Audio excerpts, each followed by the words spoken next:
Herzlich willkommen bei Scotia Spirit zu einer neuen Folge unserer Hybrid-Tastings. Das heißt, wir haben ein paar Gäste hier live vor Ort und ihr könnt uns aber auch zuschauen via YouTube oder schaut es zu einem völlig späteren Zeitpunkt. Und das besondere Highlight bei diesen Tastings ist, dass wir einen Gast mit zugeschaltet haben.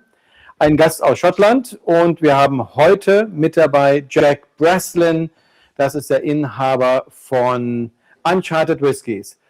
Jack, welcome to our little tasting tonight. Thank you for taking the time. Delighted to be here. Thank you for having me. Where are you at the moment? Are you near Glasgow at your home? Yes, yeah, we live near Loch Lomond, if ever you've been there. So to the north. Fantastic.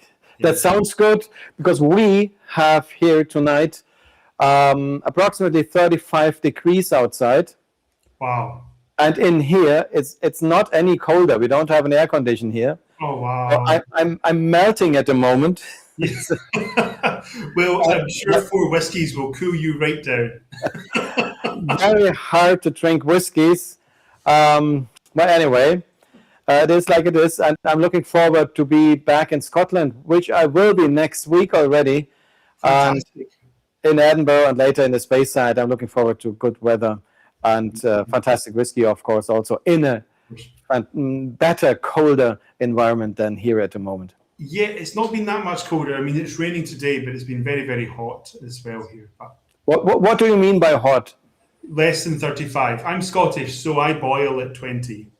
I thought so. But most important first question is, how is Dana? For everybody who doesn't know, she's expecting at the moment, and I guess that it can't be long. It's a matter of days, isn't it? Yeah, she's 36 weeks pregnant. So, yeah, she's really good. She's tired, of course she's tired. And yeah, the heat wasn't doing her any favors. But, she's good. She's happy. She just can't enjoy the whiskey with us right now. But, no, yeah, any time from next week would be considered full term. So, yeah, scary times here. So, it will be a very big thing for you.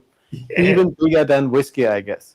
Yeah, I think so. Of course, life will never be the same again. We have, this is our first one, and we've been together for 11 years now. So maybe baby's overdue, but yeah, looking forward to meeting them. So yeah, it's not long. Yeah, fantastic. Uncharted Whiskies is a younger company, and I met Dana and Jack first time maybe 2 years ago in the Speyside, and since then we met several times, and I saw what fantastic whiskies they have and started to have them here in the shop, which wasn't that easy at the first days because it's difficult to find an importer. Yeah. But Dana managed ways to get whiskies here. Yeah. And so they're more and more well received here in the shop. And I thought it is time to do the first tasting before we do a real tasting with you here, when your baby is there and if everything is okay, maybe in autumn. But for now, our first tasting. Perfect. Yes. So normally when we host tastings in Germany, you get both. You get me speaking English and Dana speaking German. But right now, I'm sorry, you're just going to have to deal with my Dinglish. So. Would you like to say 1 2 sentences about the company? Yeah, absolutely. So Uncharted Whisky looks like this. So this is our company. Dana and I, we started it in 2020. So we've been going now, coming on for 6 years.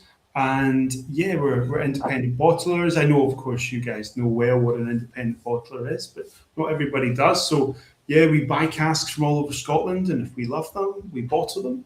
And we get a limited number of something really special, and when it's gone, we do something new. And so every time you come back, if we come and do another tasting for you, it'll be new whiskies the whole time. And we have a lot of fun with it. Whiskey's meant to be fun. That is the most important thing. If you're enjoying whiskey, is to be enjoying yourself. So we don't take it too seriously. We put it in these beautiful packaging, and we think it's beautiful packaging anyway. We make good, fun, really interesting whiskies, which we'll talk about later tonight. And of course, always unchill filtered, natural colour, and all that stuff. And we always give them a rock and roll name, just because life's short and whiskey's made for Friday nights, just like tonight. So but we'll talk about those a little bit more as we get on to tasting them. If that suits you.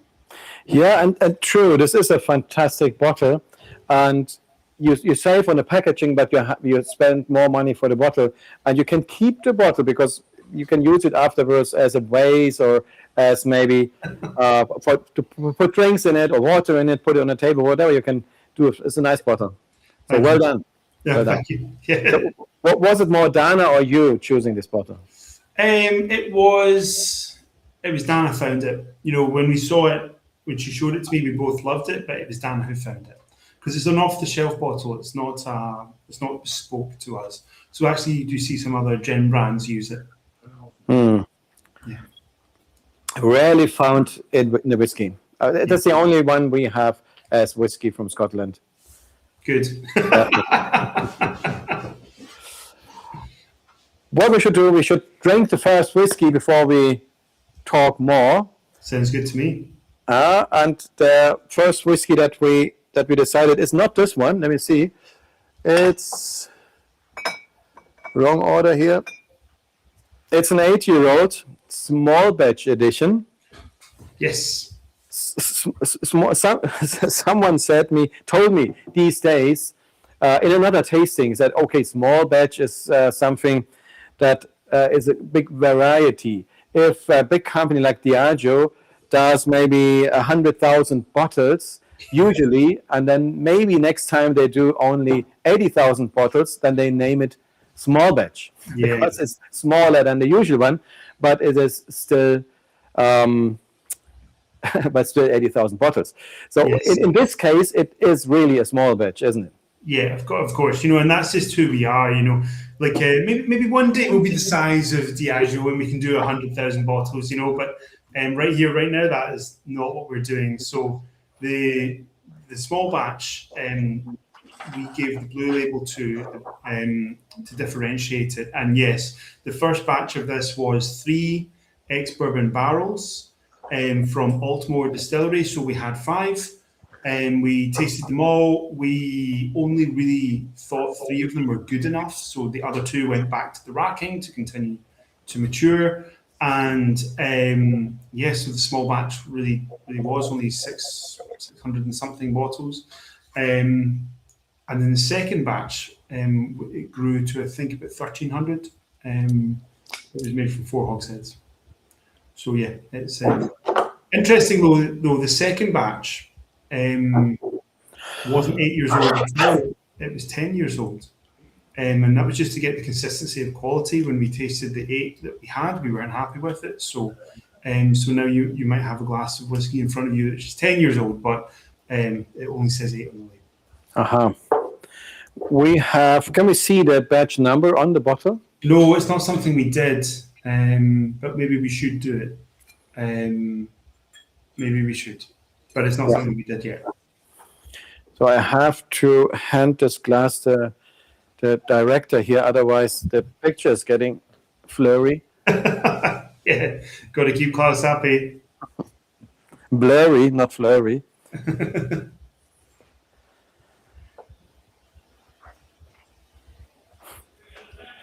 So yeah, okay. Go ahead. Pardon me? Sorry, I didn't hear you. You wanted to start to say something about the tasting. Yeah, absolutely. So this one here is 8 years old, or maybe 10, depending which batch you have. And it was distilled at Altmore Distillery, which is in the far kind of northern region of Speyside. It's completely unpeated, and it's always unpeated, and we will always use Altmore spirit for this small batch. So you will get a kind of a consistency, but we are expecting variation from batch 1 to batch 2 to batch 3.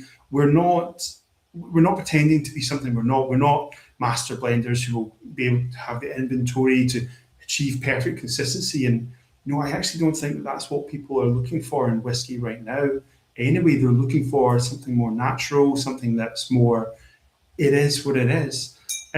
So this is, like I said, it's 8 or maybe 10 years old, only in refill bourbon wood. So no sherry, no red wine casks, no nothing fancy, just refill bourbon. And 46% natural colour. So if you line the two batches up together, they're very similar in colour, but they're not the same. And we would never correct the colour with artificial colouring. And I think it smells a bit like pineapples to me. It smells a bit like powdered sugar or ananas or pura zucca. And we have, what else was in there? Kind of tropical fruits. Mm-hmm. Stone fruit. And I think it smells like oak as well. If you've ever actually cut into an oak stave, you can smell that as you would expect. And 46%, it's a very nice starter to the evening ahead. It is indeed Slanjava. Slanjava.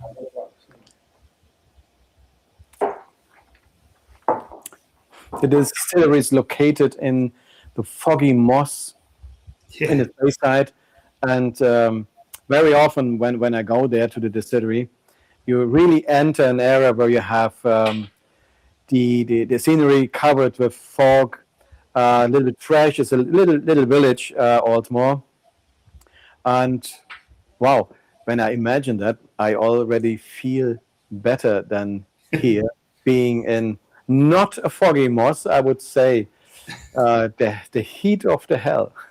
Yeah, well, that would be maybe more comfortable for you right now, to be on the Scottish hillside and drinking whiskey. But yeah, it's I don't think you can really fault it. I've never had an Altmore I didn't like. It is very nice, fresh, and I was a little bit disappointed as I noticed that Duras is stopped the outturn for Germany. I don't know, maybe for whole Europe, but they don't sell it in Germany anymore since a while. So you can't buy an Altmore regular bottling in our shop in general in Germany, and I don't know about other European countries, but they stopped it for German market, and so it's good to have it back through this way from you. And for my taste, it's a very typical Altmore. This freshness, the citrus notes, very light, fruity spirit. And as you said, fantastic for an opener for an evening like this, a warm summer night. I didn't know they'd stopped it into the German market. That's really unusual. I noticed the distillery have done a rebrand, actually. I saw it last time I was passing through the airport, and it looks really good. So maybe you'll see it back again in its new packaging. Yeah, it's stopped since a while now. And according to everything I know from Duras, they don't have plans to release it here in Germany. Oh. It wasn't so well received, they said, but I really liked it. Yeah. And yeah, I liked it too, but I don't know. I don't know anything about it. It's a big company. Yeah, and here we have a fantastic 8 or 10-ish-year-old Altmore from a very, very small batch, and it's I have to double check the price list, but I think it's around under 50 euros. Oh yeah, 46%. So it's fantastic. Yeah, no, and that's kind of the purpose of this. Is we wanted to have something that was consistent for our partners across the world that they could always get, and it was a really sharp, good price for newcomers. But it's got to be good, because if you price something for newcomers or people who don't spend a lot of money on whiskey and you don't get it right, then they will never climb up the ladder and try your other stuff and come back to Uncharted. So you have to get it right at the entry level. So hopefully we did. Is this picture in your background, is this a snow scene? Yeah, that's of a Bumor. So that's just to make you feel nice and cool when you're talking to me. Yeah, and your picture in general is a little bit more bluish.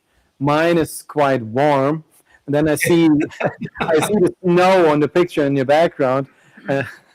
Yeah, there's a famous artist, actually, a Scottish artist called Giolomo, and he painted for Glengoyne Distillery. They did a limited edition. They got Giolomo to paint the distillery 4 times, once in spring, once summer, once autumn, once winter.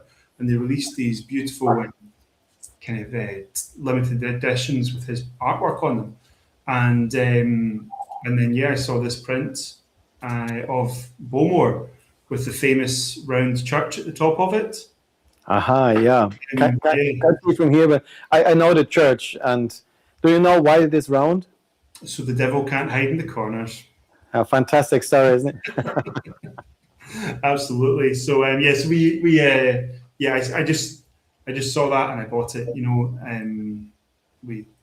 I didn't think about it. So yeah, nice picture.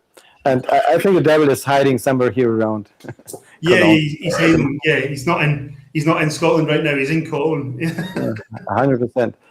Okay, so let's go to another whiskey. Okay. We have 4 whiskeys for tonight prepared. Perfect. And the second one will be, let me see, a whiskey which is very famous distillery in the Speyside. And I think that's the distillery that's the closest to the River Spey, maybe. Beside to Craigenmore is quite close. And this one is very close. Yeah. Okay, so this is Aberlour Distillery. Yeah. Yeah. And we have an 11-year-old Aberlour Distillery. And hey, well done, because there's not that many independent bottlings of Aberlour. It's a big brand, it's a big name, and a big company behind it, Chivas. So hard to find Aberlours. How did you do that?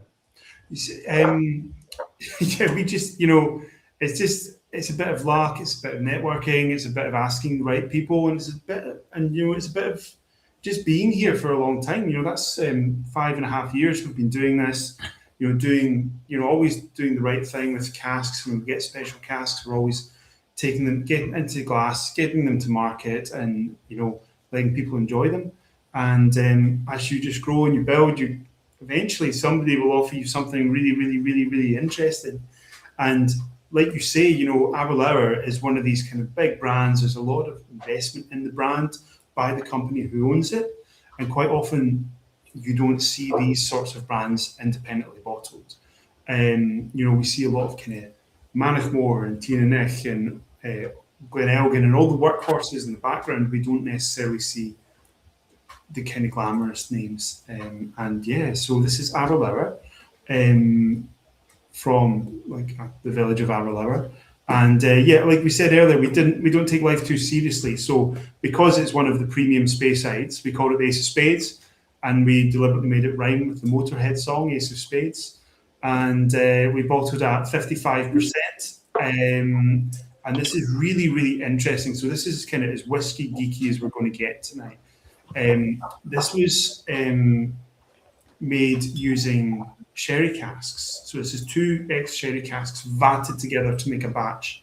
And the casks were from Spinola, which is a sherry house down in Jerez, and they only grow PX grapes, Pedro Jimenez. Now, I'm going to get really geeky here really briefly.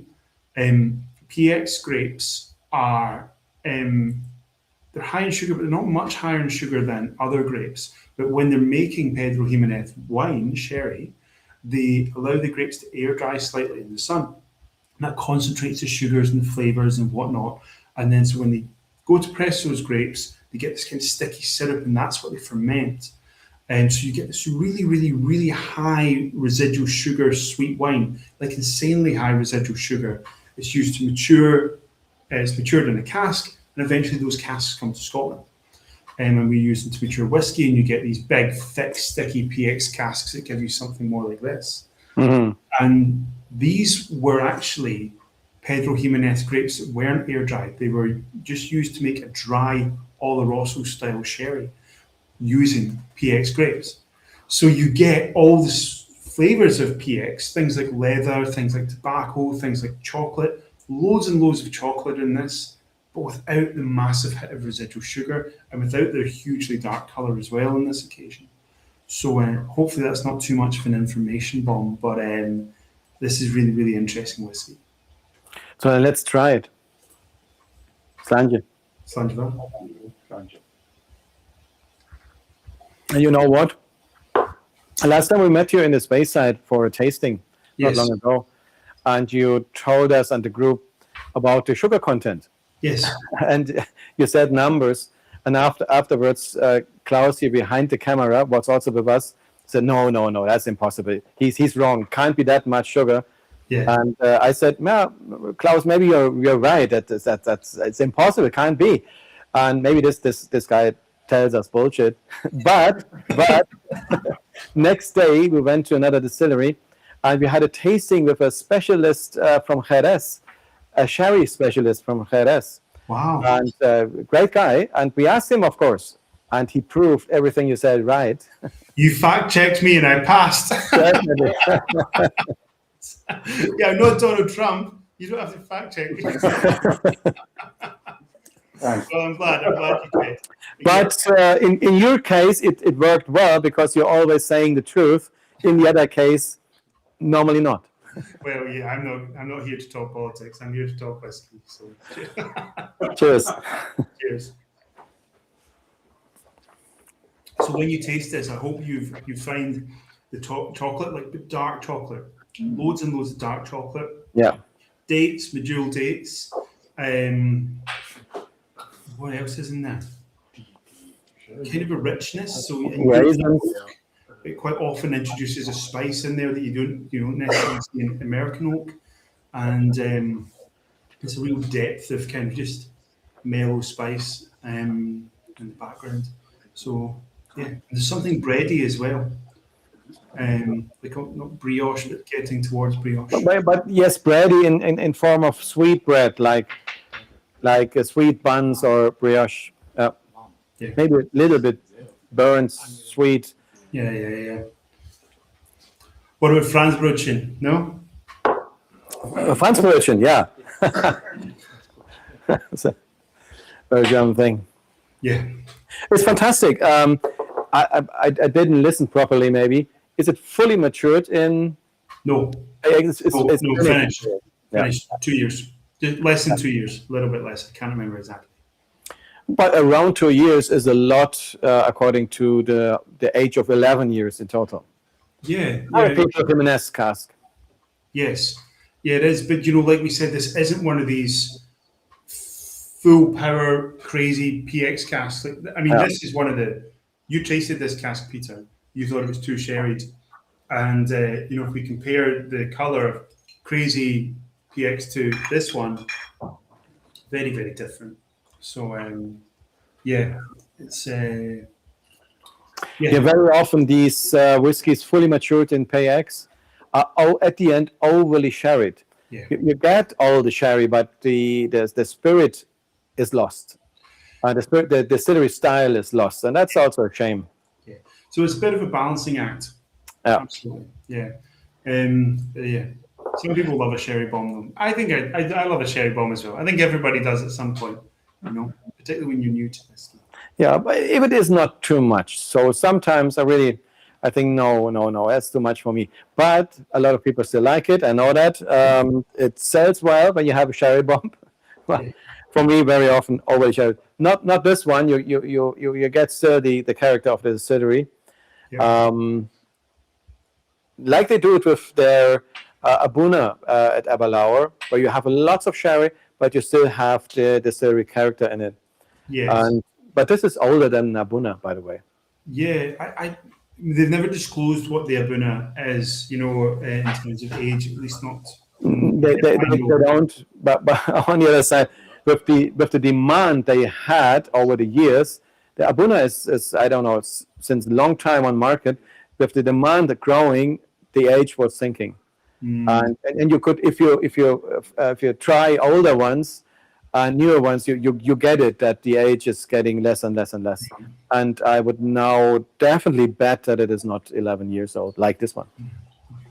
Yeah, it's been a long time since I tried one, but it's still a very good whiskey. I've never, again, just like Altmore, I've never had an Aberlour that I thought was poor. I've always enjoyed it.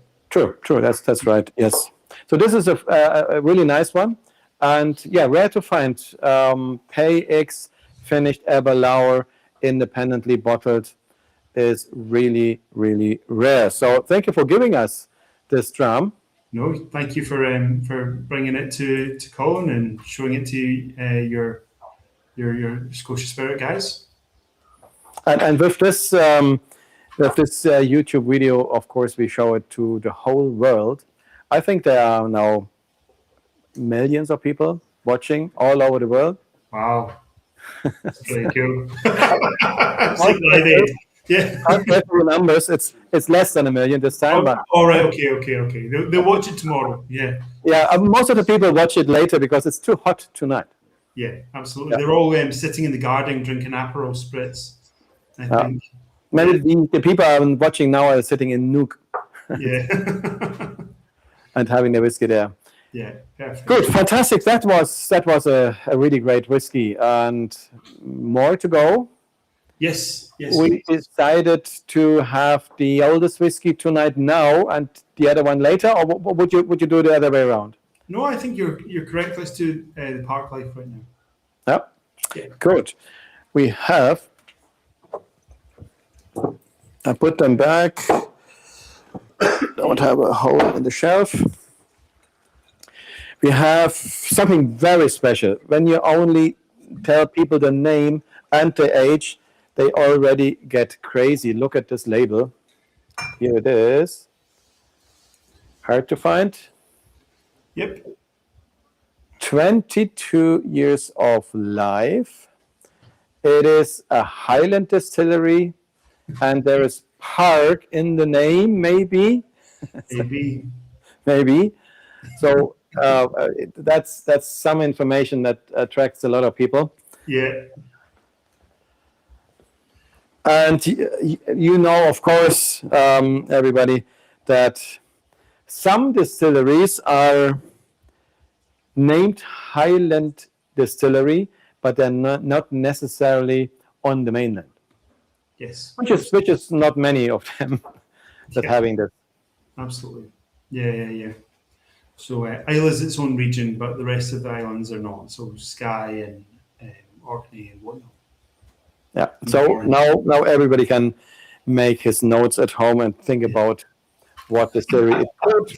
I think they can guess. It's not Jura, and it's not Arran, and it's not Talisker, and it's not Turveig. It's a Park Life. So tell us more about this fantastic whiskey. 22-year-old. So I think the easiest way to tell the story is just to tell you, of course, what it is, but and because it's a very interesting story. So Highland Park, back in 2018, they did a big project, and so this is pre-COVID, and there was, when you look at the long-term history of a distillery, they make different spirits over the years, and they evolve differently, they start differently, and they mature differently, and things change at companies and the style they were going for, whatever, lots of things can change. And either way, in 2018, they had a batch of stock, all different ages, that didn't really suit the profile that they were working towards at the time. So they took all these casks and they did a thing called batch regauge, or batch re-rack. So what they do is they take all the casks of an age and they vatted them all together, and then they return them to casks. So if you think about this cask here in 2018, it would have been 14 years old.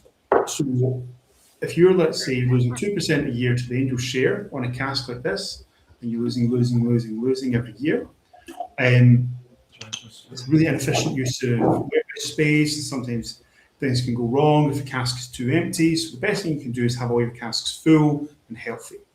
So they vat it all together, and then they return it to cask, and all the casks are all full up, and that saves them some space, etc., etc.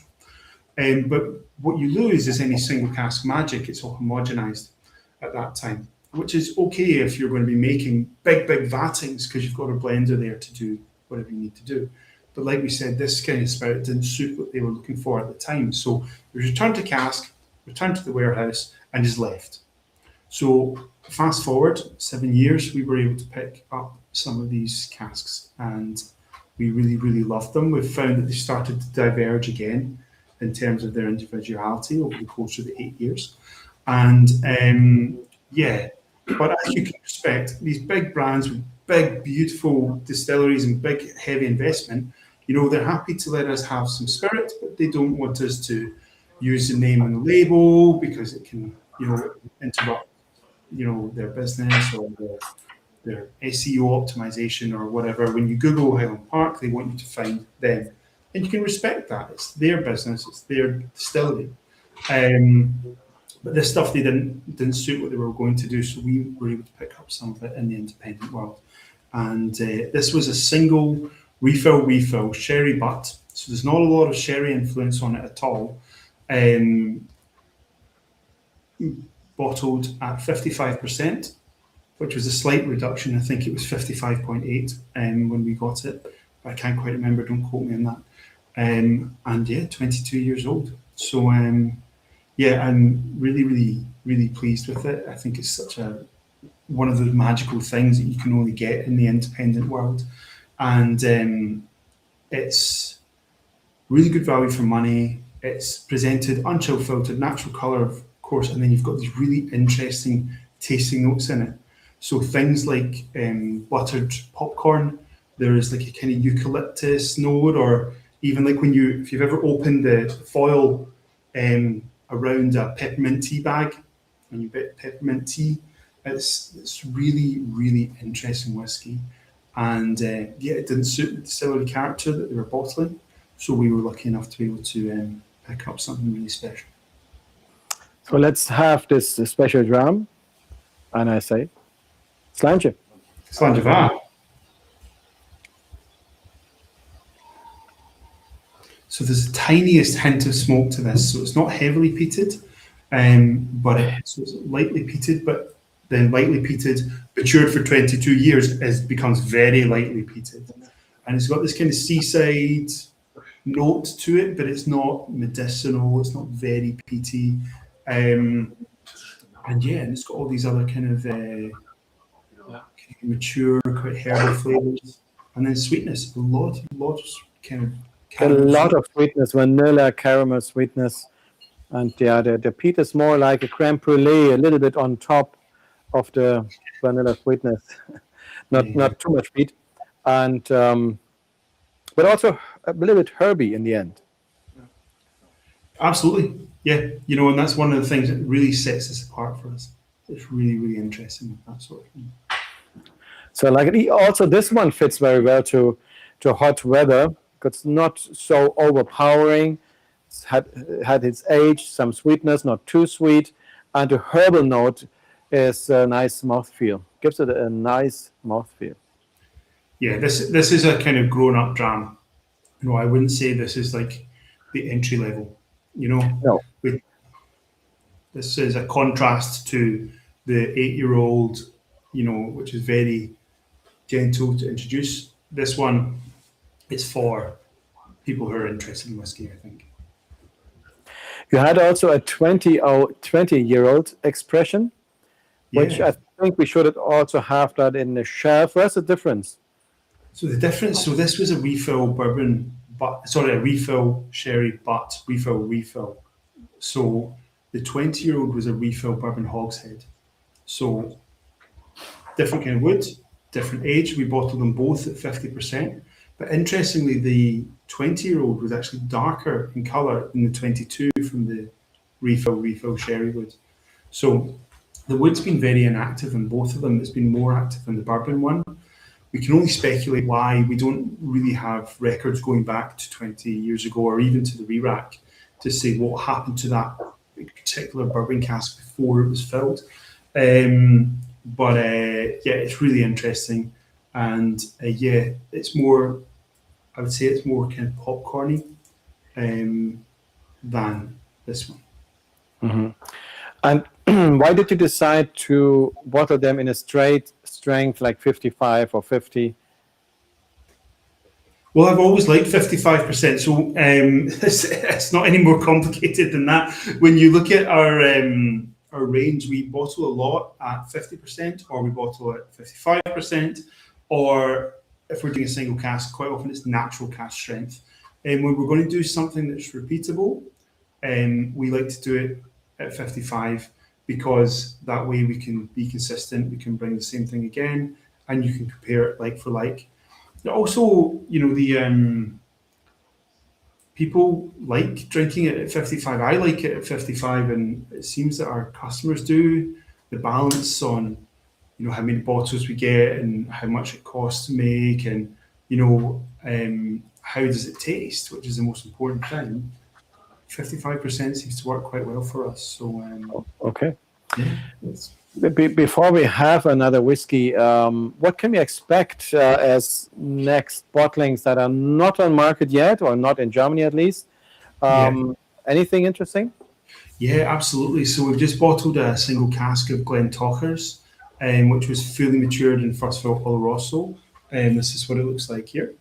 Really, pretty dark. So it's called Talking About a Revolution. So we've got that. We've got a really dark cherry bomb, which we talked about earlier. Fully matured. Then again, Sorry? That's fully matured. Fully matured. Yep. And it's called Hot Chocolate. And this one is 61.7%. So the Glentochers is 60 as well. So really, really high.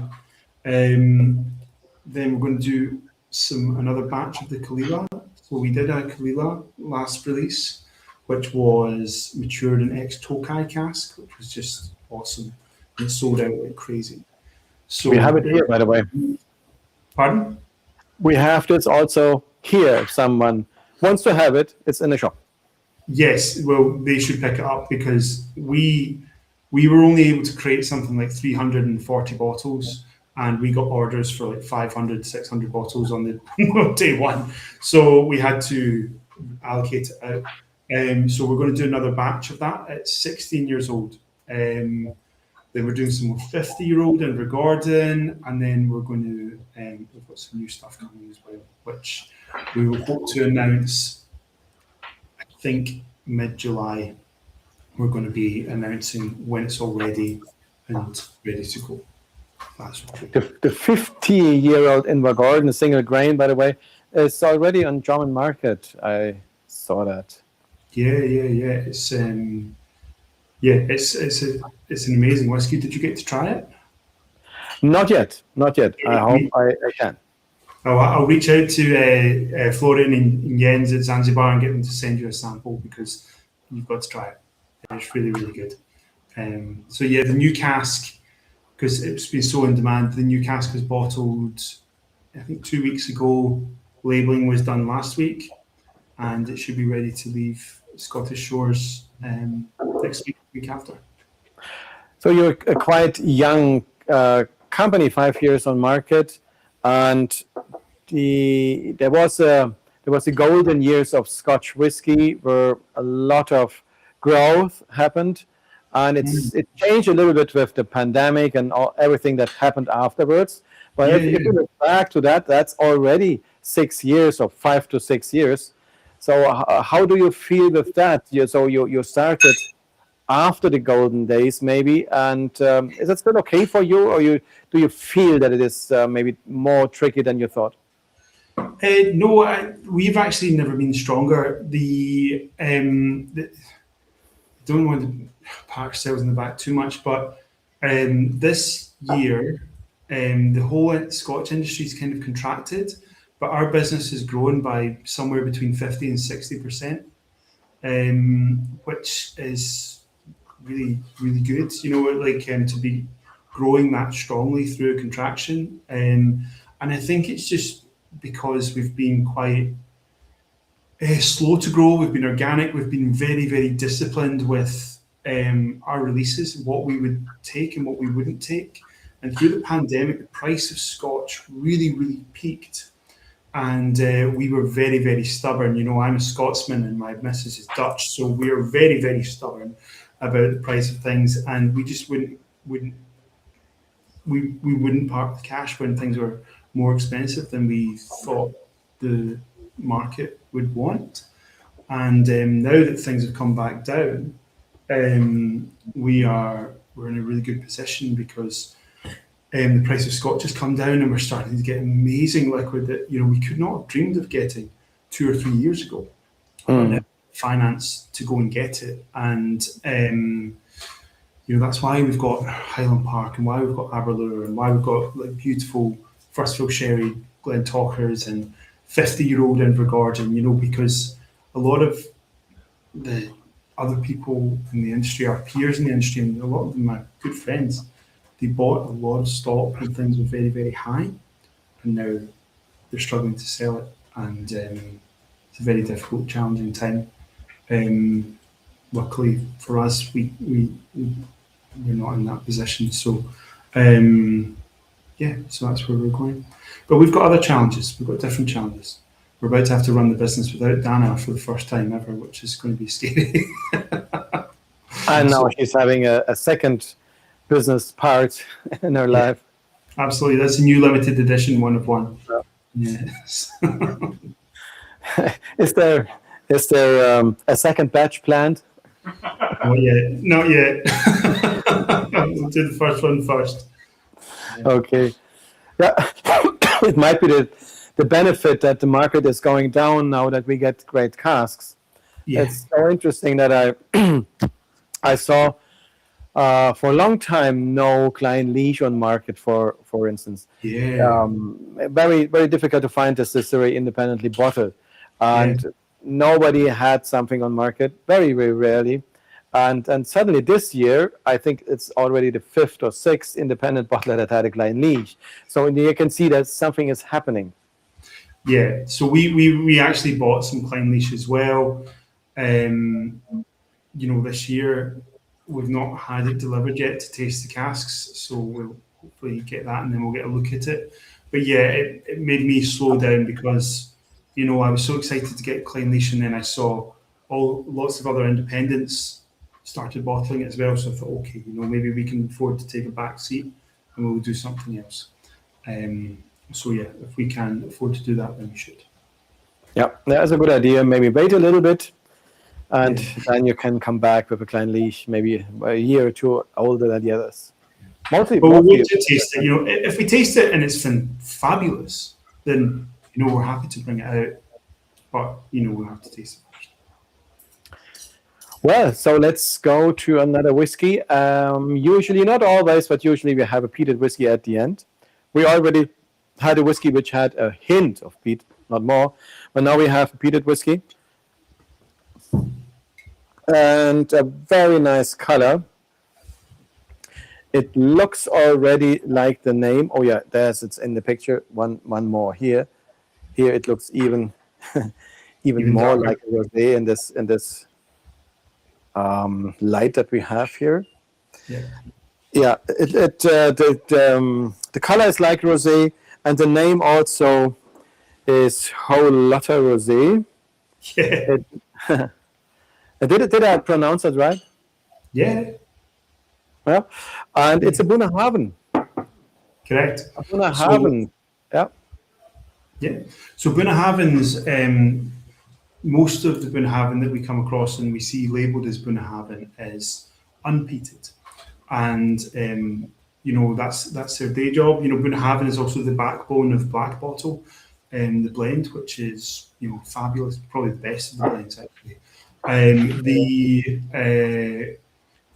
They do an outrun of peated whiskey. It's called Scotia, Staoishe, Scotia, and that's what this is. It's heavily peated Bunnahabhain, and this was matured in extra red wine casks. So we know they were European wine as opposed to Californian or Australian, but that's actually all we know. We just had to taste it and take it on its own merits.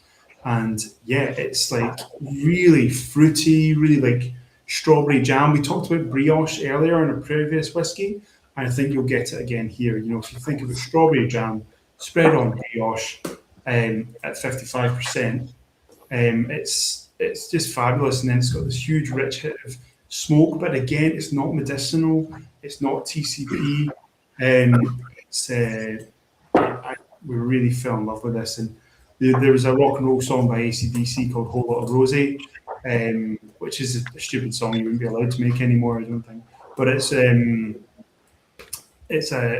most people know it, and it's just with the pink colour coming from the red wine casks, we called it rosé. So it means business. This whiskey. It's a big gutsy beast, and 55%, 7 years old. Yeah, it's unusual.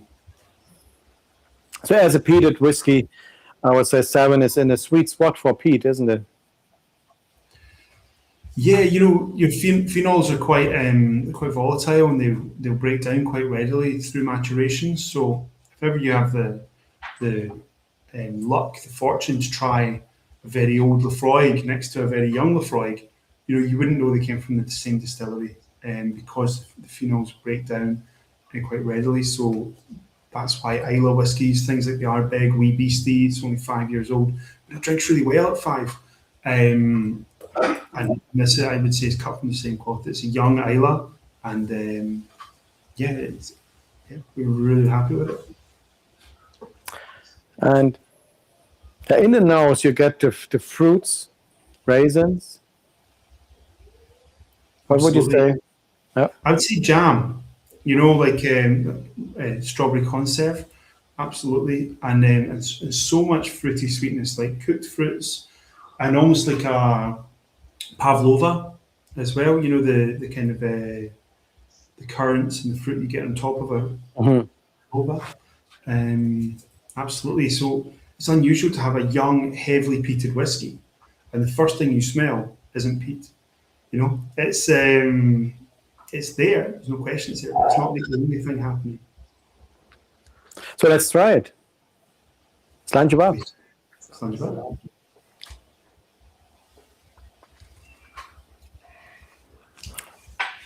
Yeah. That's a good whiskey.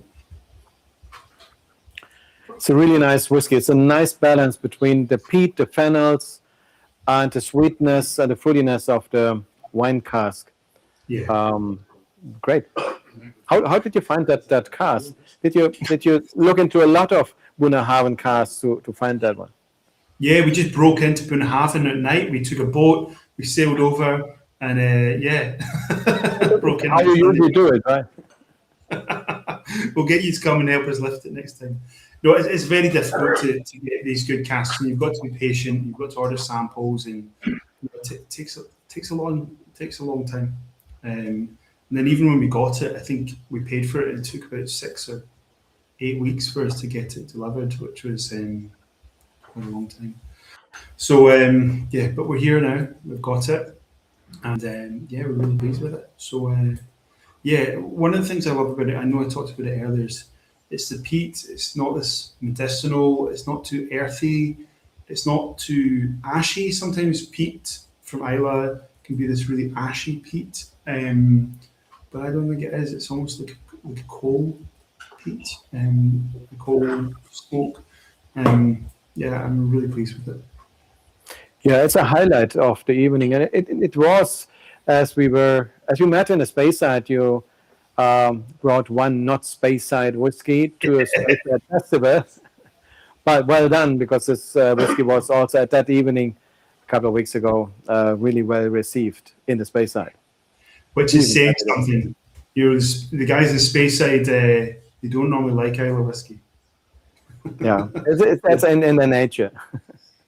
Well, we had a lot of international guests in that tasting, and they were quite happy with it.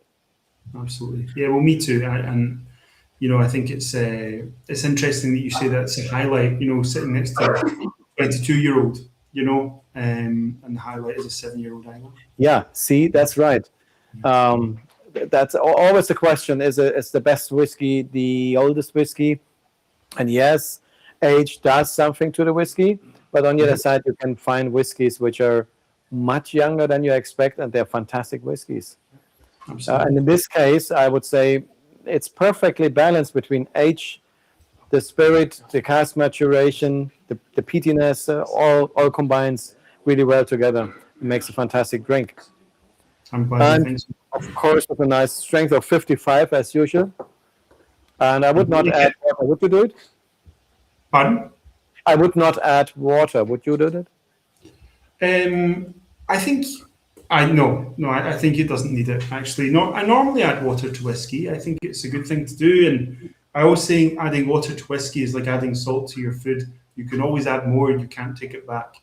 So yeah, it was a little drop wouldn't do any harm. I'll maybe try a little bit now. Yeah, Fantastic. So that was tonight our guest from Scotland, Jack Breslin, and he, as an applause for you from here, the audience. Thank you very much. Jack is with us, and we also very well know Dana, your wife, and please pass our greetings to her, and bless her, and everything will turn out fantastically, I'm sure, in the next days. Maybe tonight, you never know. And hope to see you soon here in Cologne. You sure? Yes, I will try and come in autumn if I can. We will try and come in autumn because we'll be coming to visit family anyway. And also if I can see you next on your visit to Scotland, then that would be lovely too. Okay. Thank you, Jack, and have a good time. And everybody else, thank you for watching, and see you next time when we have another guest from Scotland with, again, fantastic whiskey. Enjoy your warm, nice weekend, wherever you are. Bye-bye.